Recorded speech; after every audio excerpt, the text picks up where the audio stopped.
Boa noite, prezados amigos, prezados colegas. É com uma imensa satisfação, em nome da nossa Sociedade de Pneumologia, quero dar boas-vindas ao nosso tradicional encontro, meus amigos. Gostaria muito de receber vocês, como tradicionalmente a gente sempre recebeu, junto, trocando aperto de mão, trocando abraços, porém, né, quis o destino, quis Deus, quis a natureza, que o nosso encontro fosse dessa forma, né, fosse com essa distância, tão longe, tão perto ao mesmo tempo, para que a gente possa trocar nossas ideias, trocar ensinamentos e trocar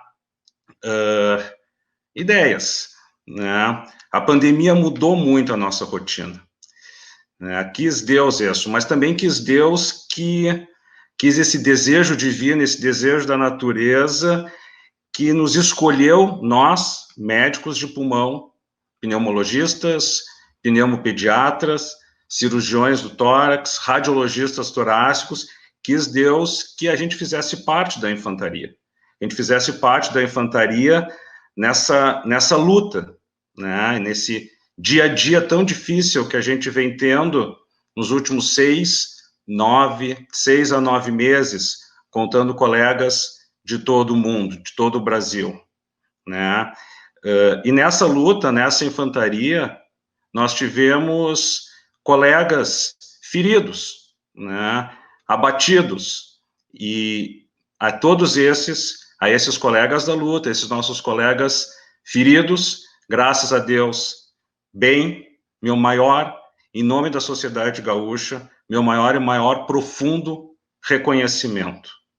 Muito obrigado por representar tão bem o nosso estado, o nosso país, né, a nossa especialidade, certo? Isso me deixa muito feliz e com os olhos marejados. Repito, eu gostaria muito de estar junto a vocês, apertar a mão de cada um num ano tão diferente. Quando assumi a presidência da Sociedade Gaúcha, no discurso de abertura, eu usei um termo que eu gosto muito em gestão, que é senso de pertencimento. Pois é, esse termo nunca ficou tão latente, tão cheio de brilho e estrela como a nossa especialidade, a nossa função como pneumologista aparece. Certo? Nós da sociedade procuramos, frente a toda essa dificuldade imposta, organizar um evento inovador, organizar um evento trazendo para vocês os maiores temas tão relevantes na atualidade, não só o coronavírus, mas tudo com que a gente trabalha no nosso dia a dia, né? A vida continua seguindo, as outras doenças continuam aparecendo. Então, fica aqui o meu maior, profundo reconhecimento a todos nós, certo? Parabéns, certo? Espero em breve, no ano que vem, poder abraçar, eu e toda a diretoria, todos vocês, receber, né? Parece tão pecador hoje em dia dar um abraço, dar um beijo e apertar a mão. Meu reconhecimento, eu insisto muito nisso. Antes de eu finalizar e já dar início, é importante sempre a gente fazer alguns agradecimentos importantes para que esse evento pudesse acontecer. Em primeiro lugar, eu preciso citar, tão importante, um agradecimento a todos os nossos patrocinadores, nossos colaboradores, a indústria, né? Tão importante essa relação de troca, relação de apoio, com certeza o brilho desse nosso evento, ele também conta com a ajuda de vocês. Meu muito obrigado. Sintam-se também todos abraçados e reconhecidos. Todos os participantes, todos os congressistas aqui, meu muito obrigado, meu reconhecimento, obrigado pela participação, pela audiência, né? Nunca imaginei que eu ia poder dizer muito obrigado pela audiência, né? Aqui na frente de uma, entre aspas, televisão. Muito obrigado a todos os palestrantes, aos convidados nacionais, a um convidado internacional. Obrigado pela disponibilidade, obrigado pelo interesse em fazer parte desse nosso projeto inovador, né, que é esse modelo de congresso. Muito obrigado. Tenho um agradecimento especial também ao presidente da Sociedade Brasileira, Dr. José Miguel Chatkin, né? Obrigado pela parceria com a Sociedade Brasileira de Pneumologia. O contato direto, os ensinamentos também são extremamente importantes e os conselhos fazem parte disso. O Dr. Mauro Gomes, né, um expoente, sempre nos ajudando e levando toda a comunicação e a pneumologia para todos os cantos do país. Também, meu muito obrigado.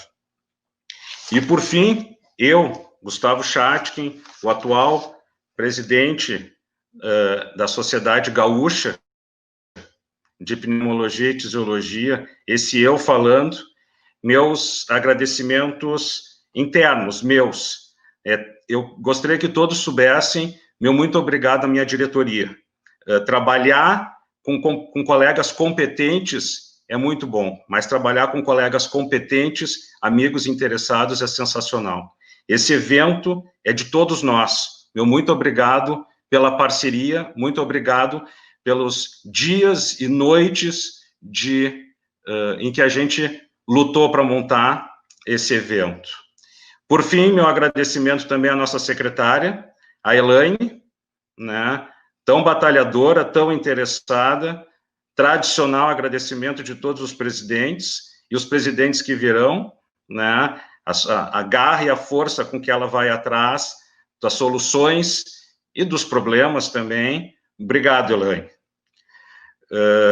Encerrando, e ao mesmo tempo iniciando a mesa do qual eu sou moderador, eu tenho um grande prazer, um grande orgulho de chamar o Dr. Marcelo Sipel, né, que eu conheço o Dr. Marcelo Sipel entre 35 e 40 anos atrás. Somos contemporâneos de colégio israelita.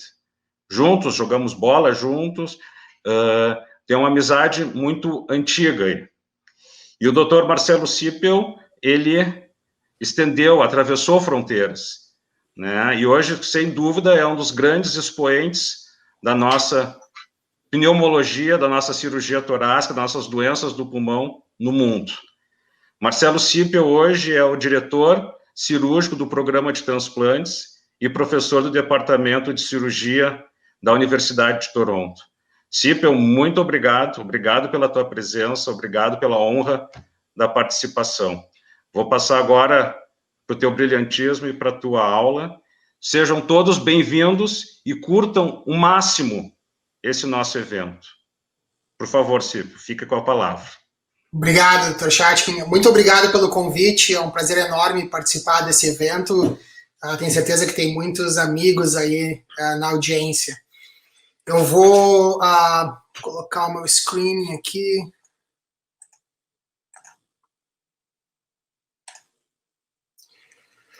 Então, eu vou dar um pouco da ideia, né, da experiência canadense com Covid-19. Né?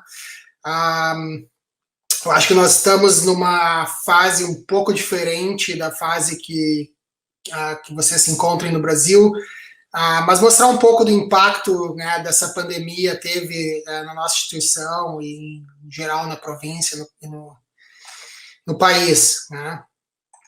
Então, assim, aqui mostra os dados atuais, né, da pandemia no Canadá, aqui mais especificamente na província de Ontário, que é a província mais populosa do Canadá, né, com 16 milhões de habitantes. Né? E então, aqui em azul mostra o número de hospitalizações que chegou, né, no pico de 1.000 hospitalizações, né, e em torno de 230 pacientes aqui no pico, né, nas unidades de terapia intensiva, e aí com as medidas de distanciamento social que foram implementadas no final de março a início de abril, né, teve então uma queda gradual, né, uma queda importante das hospitalizações, E aí, então, as medidas restritivas começaram a ser abertas aqui em torno do dia 22 de maio, né? E esse número continua sob controle.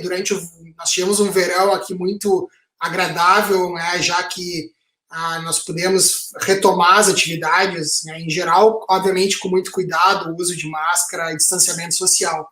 O que nós estamos vendo mais recentemente, após o verão, principalmente a população mais jovem, né, começou a fazer muitos eventos e socializar muito, e nós estamos vendo agora o início de uma segunda onda aqui no Canadá, ainda com números relativamente baixos e sem impacto em mortes ou hospitalização, mas está todo mundo já com as orelhas bem em pé e provavelmente algumas medidas restritivas vão ser tomadas num futuro próximo, na chegada da primavera.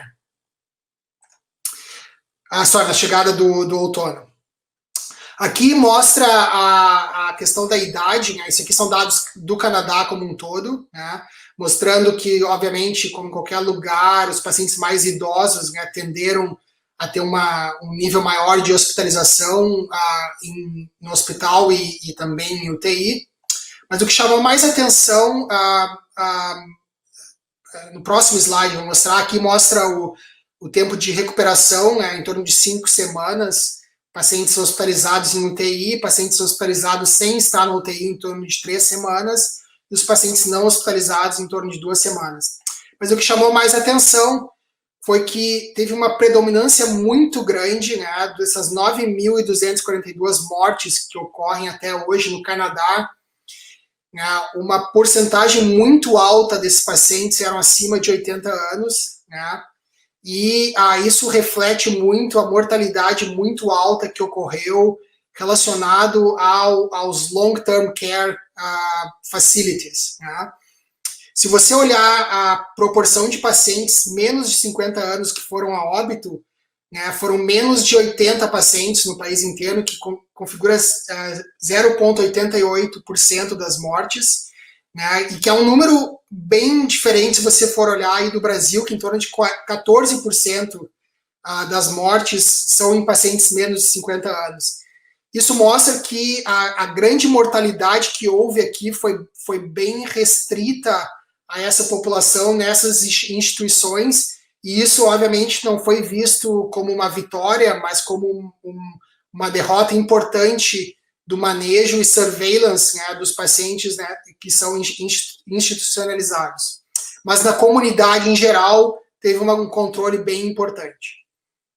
As escolas começaram aqui, né, fazem 2 semanas e meia, né, e, obviamente, já se vê, esse aqui é um site que você consegue monitorar hora por hora o número de crianças que estão contaminadas, já sabe que, né, já tem 36 surtos, né, em escolas, de 813 escolas, mas por enquanto não houve ainda um fechamento de escolas, porque não teve grandes comprovações ainda de grandes transmissões dentro da escola. Mas pelo menos você vê aqui que tem várias escolas que tem pelo menos uma criança que foi testada positiva. Então está se olhando muito de perto também essa questão das escolas e também podem voltar a ser estudo à distância, dependendo como os números vão. Uma questão importante foi a preparação, né? Então teve uma preparação importante quando se começou a ver os números na China, depois na Europa, né? Esse aqui é o planejamento da província de Ontário, né, em que se projetou o pior case cenário, que foi a situação, por exemplo, da Itália, que se vê aqui o número de utilização de leitos de UTI, né, o melhor case cenário, que foi da Coreia do Sul, que foi esse lado aqui, essa barra azul aqui, né, em que o número de leitos de UTI ocupados seria menor que 300, mais ou menos. E, na verdade, o que aconteceu foi que o pico de leitos de UTI foi em torno de 230, de novo, província de 16 milhões de habitantes, e aí então depois caiu e não houve um aumento até agora. Então, na verdade, nunca estressou o sistema do ponto de vista de leitos hospitalares de UTI, Entretanto, houve uma preparação muito grande nesse sentido, né? Um dos fatores muito importante, essa foto mostra um soldado carregando esse Duncan aqui, mostrando que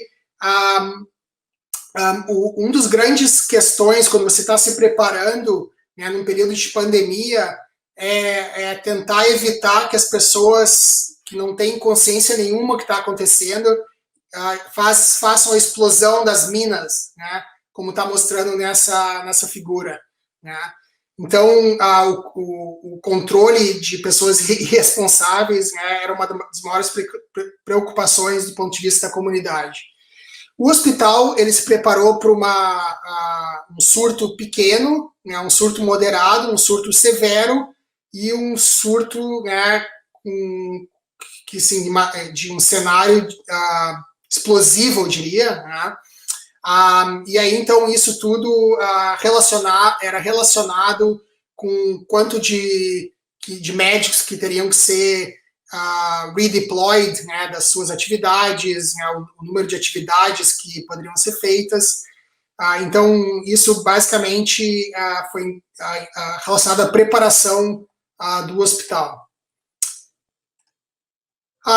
O sistema de saúde canadense, como você sabe, é um sistema público, né, universal, e tem vantagens, certamente, nesse período de pandemia, né? Houve uma coordenação perfeita, né, em todas as UTIs da província, né, em termos de distribuição de pacientes, né, para não haver uma superlotação de um ou outro hospital, né. Havia uma reunião diária, né, dos chefes de UTI às 7 da manhã para olhar a capacidade de UTI na província, né. Uma coordenação, né, para recuperação em cirurgia e transplante, né, depois da queda dos números, né, e uma habilidade dos hospitais de conseguir funding, né, considerando de novo que o dinheiro ele vem todo de uma mesma fonte, né. E também o governo subsidiou, como houveram muitas atividades médicas que reduziram em torno de 80% o volume normal, né, e a maioria dos médicos no Canadá, eles recebem num sistema não assalariado, mas como um fee for service, né. Muitos ficaram do dia para a noite com um salário muito menor, e o governo, então, ele pagou 70% do salário que essa pessoa recebia no ano passado, né, durante esse período da pandemia. Então, isso deu um suporte importante. Outros aspectos muito importantes, né, em cirurgia, por exemplo, em cirurgia torácica, 100% dos casos foram realizados com precaução de aerosol e droplet, né. Então, usando máscaras de N95, face shields, treinamento de toda a equipe, né, para o uso apropriado, né, e teste maciço, né, dos pacientes na província, embora ainda foi criticado no começo, mas atualmente a província está fazendo em torno de 40 a 50 mil testes por dia. Tá? E uma das questões muito importantes para evitar surtos nos hospitais foi que qualquer paciente entrando no hospital para qualquer procedimento, esse paciente ele era testado. Tá? E qualquer cirurgia, o paciente era testado. Obviamente, em cirurgia de urgência, não havia tempo para o teste, mas aí o paciente era considerado positivo, e também muita transparência, né, nas informações que estavam ocorrendo. Aqui é a webpage do hospital, né, isso aqui foi dia 5 de junho, né, só para mostrar que diariamente todo mundo tinha acesso ao número de pacientes internados, né, no hospital e na UTI, né, esse aqui é o Toronto General, Toronto Western Hospital, Princess Margaret. E a outra questão importante também, o número de funcionários que testaram positivo. Tá? Então, de novo, o hospital testou todos os funcionários de uma forma rotineira, tá? E aqui você vê a porcentagem que testou positivo nessa época. A outra questão importante é que no começo havia preocupação com o uso de material de proteção pessoal, E aqui, então, tem um dashboard que diz exatamente o número de máscaras, o número de N95, face shields que o hospital tem. Aqui já 25 de setembro, para mostrar, nós ficamos em torno de 2 meses sem nenhum paciente com Covid internado no hospital. Tá? E aí agora, nas últimas semanas, nós tivemos o início de internações de novo, embora ainda no número, né, isso bem baixo. Em relação à pandemia e as atividades, né, do dia 25 de março ao 21 de abril, nós fizemos casos só de emergência. A partir do dia 21 de abril, começou a se abrir de novo para câncer, cirurgia cardíaca e casos menos urgentes. E aí, então, a partir do dia 8 de junho, começou a fase de recuperação maior e agora nós estamos totalmente abertos. Mostrar alguns exemplos do impacto, por exemplo, em cirurgia para câncer. Né? No dia 23 de março, basicamente, nós fomos de 100% para 25% das atividades de cirurgia, né? Só casos de emergência ou essenciais. Né? Mostrando aqui alguns dos casos que a gente ainda continuava fazendo, né? Por exemplo, um paciente com um carcinoma tímico que tinha feito radioterapia e quimioterapia, né, e já estava 6 semanas após o tratamento e precisava fazer cirurgia. Então, nesse caso, você tinha que fazer uma requisição especial para o hospital, e aí, então, dependendo das condições, normalmente se conseguia a sala cirúrgica e leito hospitalar. Mas outros casos, como, por exemplo, câncer de pulmão, né, pequeno, nesse paciente de 80 anos, que normalmente nós consideraríamos cirurgia, nesse caso, nós encaminhamos para a radioterapia estereotática, né, que foi uma atividade que continuou funcionando praticamente 100% durante a pandemia. E esse é um outro paciente que tinha um fibrosarcoma, né, que estava em tratamento com Glivec, que estava com a cirurgia marcada para o início de abril, e essa cirurgia foi cancelada porque se achava que daria para continuar esse paciente tomando Glivec, e aí então ele foi operado depois, no início de junho. E aí então, 4 a 6 semanas depois desse período, né, de diminuição significativa, se começou um aumento gradual desses casos mais urgentes de câncer, e para cirurgias menos urgentes, esse aumento ele é muito mais gradual e ainda ele está na fase de crescimento. Uma questão importante mostrar aqui é que a preparação ela tem que ser maior do que o 100%. Né? Ela tem que ser em torno de 120%, porque você tem todo esse backlog, né, que está ocorrendo durante o período que ficou fechado. Aqui mostra exatamente isso, né, que você tem esse aumento durante a pandemia dos pacientes, né, com uma baixa do tratamento em pacientes com câncer, mas o volume antecipado nos próximos meses ele é muito maior do que o basal que se tinha antes da pandemia. E que, por exemplo, foi detectado que houve uma diminuição de 53% dos diagnósticos de câncer nesse período. Né? Obviamente, não é que câncer desapareceu, mas é que esses pacientes eles tiveram menos acesso, né, eu diria assim, e muitos tinham medo de ir às instituições hospitalares e médicos para fazer diagnóstico, então, obviamente, isso em algum momento vai começar a vir.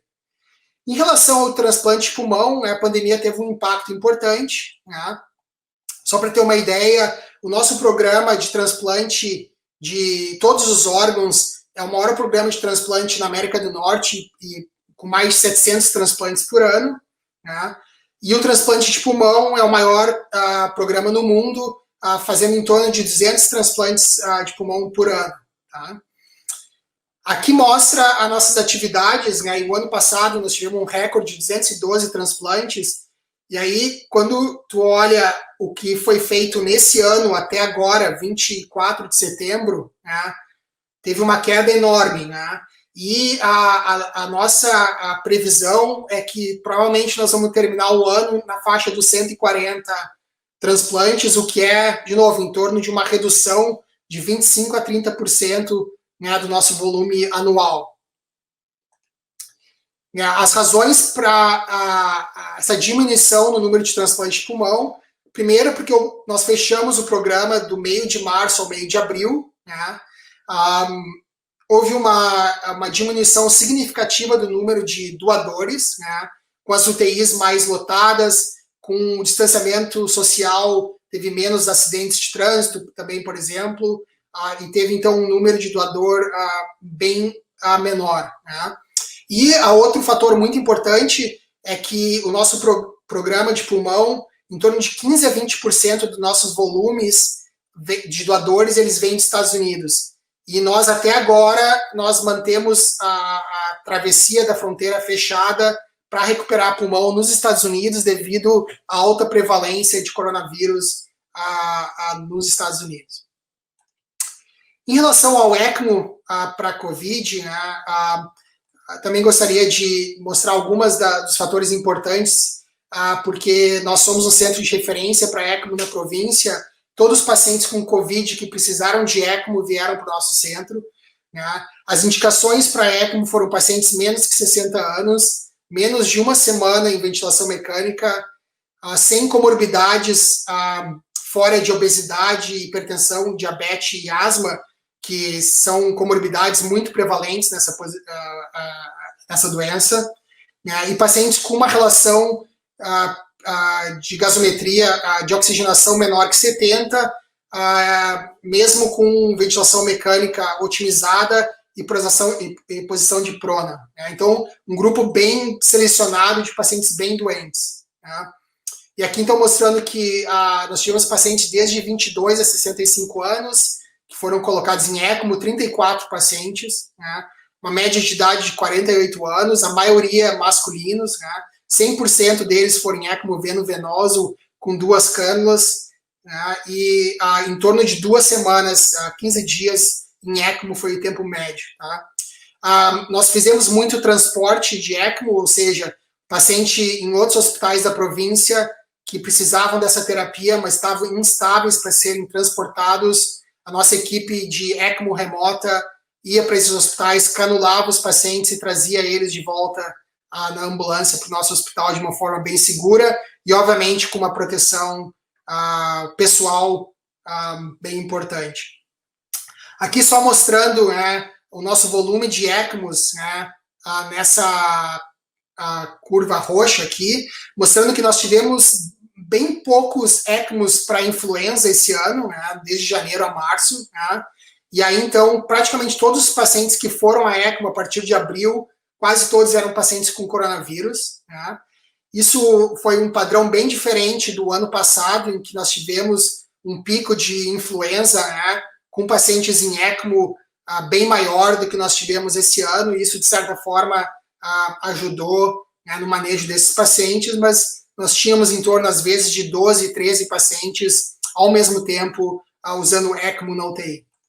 Aqui só para mostrar alguns exemplos, esse é um paciente de 23 anos, bem obeso, com diabetes, asma, né, hipertensão, com PIP alto, gasometria bem ruim, né, e então ele foi canulado com 2 cânulas em ECMO, e esse paciente basicamente ficou em torno de uma semana em ECMO, né, foi decanulado e transferido para o hospital de referência, né, mostrando o raio-x dele depois, no momento da alta.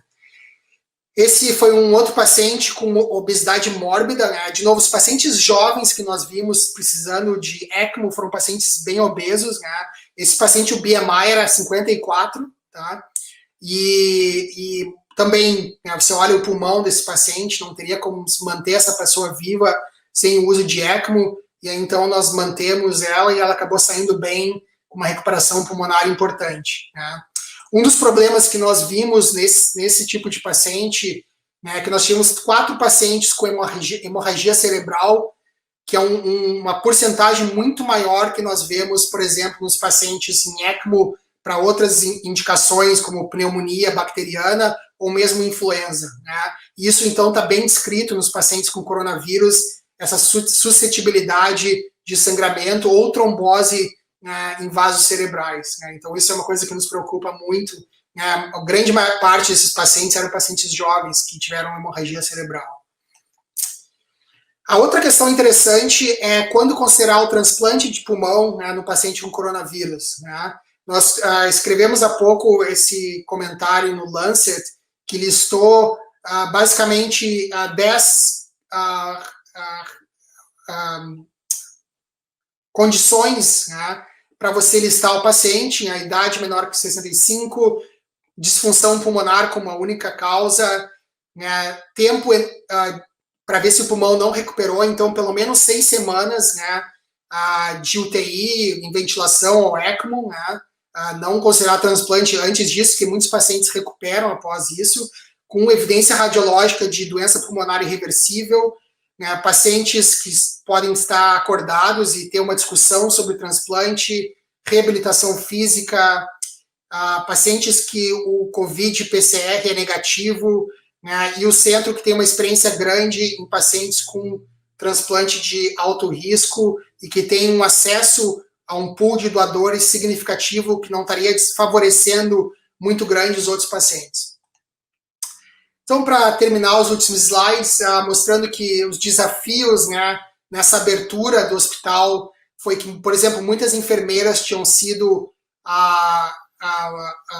redeployed para outras áreas, né, do hospital, né, para trabalhar em pacientes COVID, né, mesmo enfermeiras do bloco cirúrgico, né. A questão das drogas e material de proteção individual, que no começo era questionável, agora nós temos já um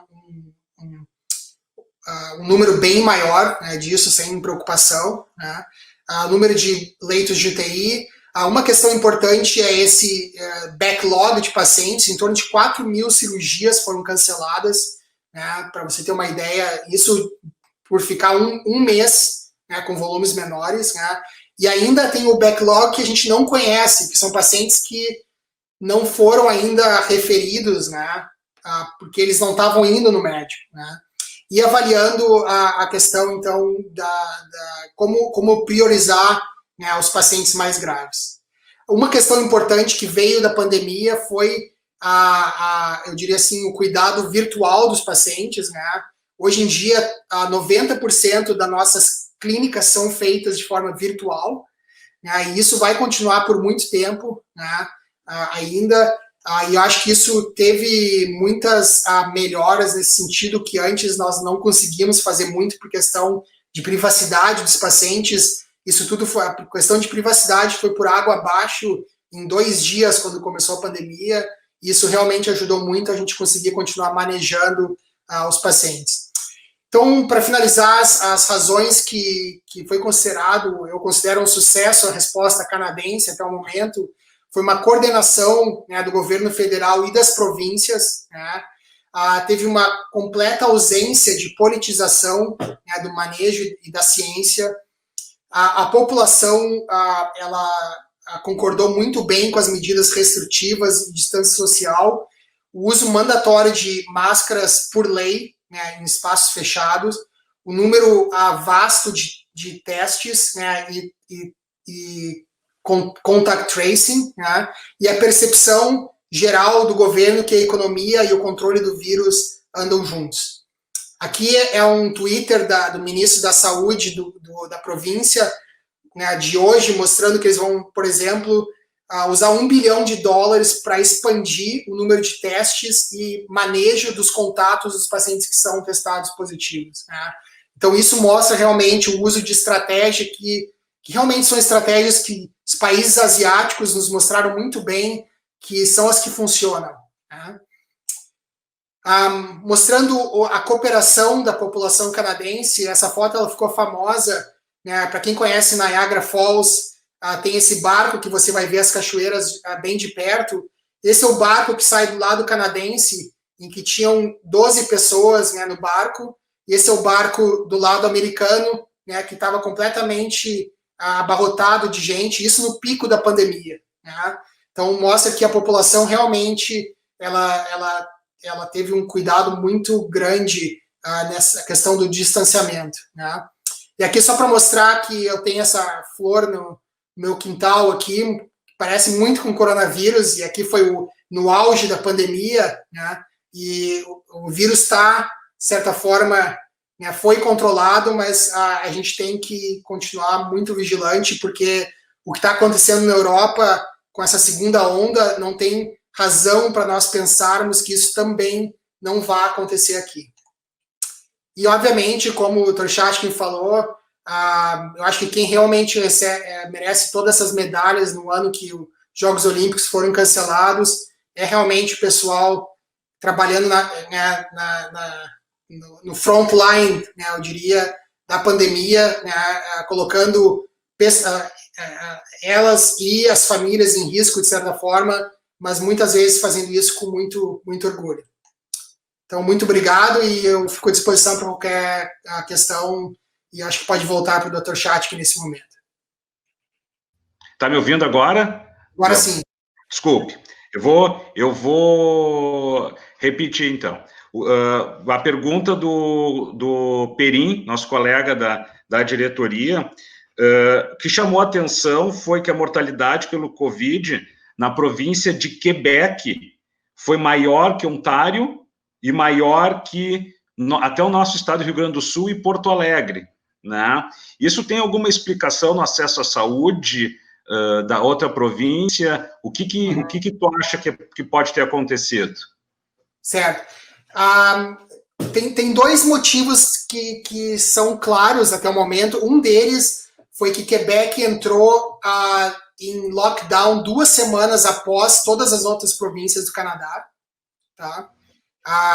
De novo, eu falo a palavra lockdown, realmente não foi um lockdown estrito senso, mas eu diria, né, fechamento de comércio, né, e outras atividades de restrição 2 semanas após. A outra questão importante é que 80% dos pacientes que foram a óbito em Quebec foram pacientes institucionalizados. Né?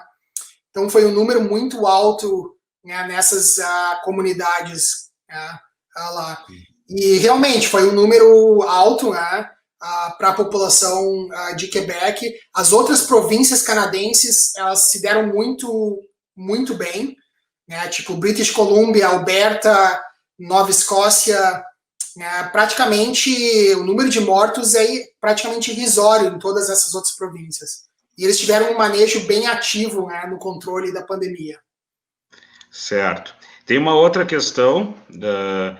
Eu vou ler a questão bem direitinho. Existem muitos médicos dizendo que asma não é uma comorbidade, né, altamente relacionada aos casos de gravidade de Covid. E realmente tem alguns estudos mostrando, né, dos pacientes que internaram uma prevalência de asma menor que 10%.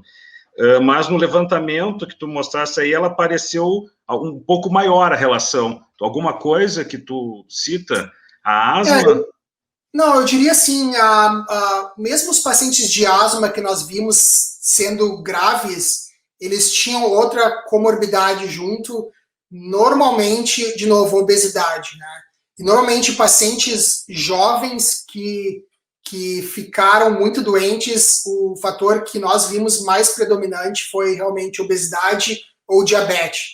Embora você sempre vê aquele outlier. Nós tivemos um professor de educação física aqui, de 33 anos, completamente saudável, né, com um índice de massa corporal de 22, que teve que ir a ECMO. Né? Ele saiu muito bem, mas tem uma hora ou outra você vê esse tipo de paciente e agora está se entendendo um pouco melhor. Teve alguns estudos importantes que saíram na Science essa semana em relação à resposta de interferon dos pacientes. Tem certamente algum componente genético, né, que leva a entender porque alguns pacientes também vão muito pior. Marcelo, uma última pergunta, né? Aqui no Rio Grande do Sul, no Brasil e até nos Estados Unidos, a gente teve um impacto muito grande do coronavírus nas equipes médicas, né? Não tinham médicos, não tinham enfermeiros, a doença fechava UTIs, né? Nós tivemos muitas mortes com médicos, com fisioterapeutas. Como é que foi o impacto das equipes aí? Foi um impacto grande? Os nossos colegas da infantaria, como eu citei antes? Eu diria assim, obviamente houveram surtos em hospitais, tá? E nessas casas de long-term care, tá? Que que aí, então, foi onde os profissionais da saúde foram mais afetados, tá?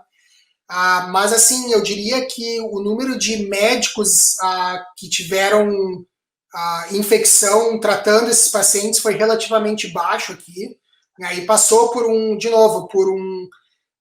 treinamento importante no uso, né, de equipamento de proteção, né, a disponibilidade desse equipamento, né, de forma bem livre, né, para esse tipo. E se você olhar assim, eu não estou sabendo de nenhum médico que tenha ido a óbito no Canadá por coronavírus, tá?